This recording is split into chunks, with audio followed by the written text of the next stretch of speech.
Salutare tuturor și bine v-am găsit la un nou video. Mai aici cu Daniel și nu uitați să dați și voi un like și un subscribe dacă vă place și da.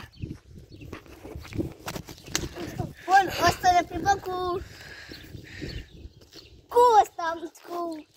trotineta electrică, așa că hai să vedem. Da. Ok.